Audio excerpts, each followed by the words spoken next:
reason? Yeah, there is a reason, and the reason was the number 300 was chosen. And when someone's writing code, they need to put the logic in the code that says where you should stop, or where you should, if one condition is true, you go to the left, and the other condition is true, you go to the right. Now, this condition can be written like this. If the view count is less than 300, then go ahead and add 1 to the view count. Otherwise,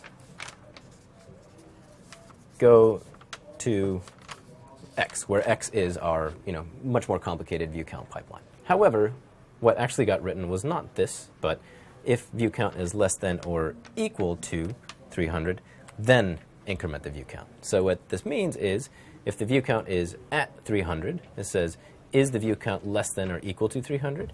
Yes, it is. Let me add 1. So then you end up at 301. Let me recap what's going on here. The code which is controlling where this view counter freezes contains a less than or equals to sign. So that means when a new early view comes along, it's checked against the code. Say the overall view count on the database is 299. Okay then, we'll let another one on. Here comes another view. Now the view count is 300. That isn't less than 300, but it is equal to 300. So the code lets another view jump onto the total. Now we're at 301. And when another view comes along, it's not less than 300, but it's also not equal to 300 anymore, and the door is shut. There are going to be no more views added to the publicly visible count until YouTube have done their checks, and that will take half a day to a day. Then, of course, all the extra views that have been counted in the interim all pile onto the total. Nothing's missed. At least that's what I'm told. Yeah, so whoever wrote this code probably did not realize the magnitude of what they were doing. This view counts have been around since the beginning of YouTube, and who was to know what YouTube would become? So yeah, that was actually a rather monumental second of time in San Bruno, California, when a coder decided to write that logic in, and it is now one of the idiosyncrasies of YouTube.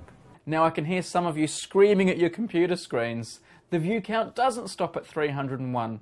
Sometimes it stops at 302, or 305, or 310. What's going on there? There's an explanation for that too, and that comes back to how I was saying the videos are shared around servers all across the world. So here's what's going on there. The views are coming in from the logs at the different videos, the different places around the world, and they're coming to this central database. And we know the door's going to be shut at 301. We just explained that a minute ago. But what happens if views are coming in at the same time? Someone watched it in Africa at the exact same time, someone watched in Europe. Now we've got multiple views coming in. Checking if they're allowed to join the count. Yes, they are. It's less than or equal to 300. So they all pile on at the same time. Now when a new view comes along, sorry, we're closed for business. But because of that simultaneous update, a few extra views were able to sneak on. We get asked about it all the time. I wouldn't say that it causes angst, but it's certainly, I would classify it more as an annoyance. You can go and see a very popular video, and you look and you'll see that it has 2,000 likes and 300 views. That's a little bit interesting. Well, the issue there is that we don't put the likes through the same rigorous process, and likes are far fewer in magnitude, so our systems can handle them more easily.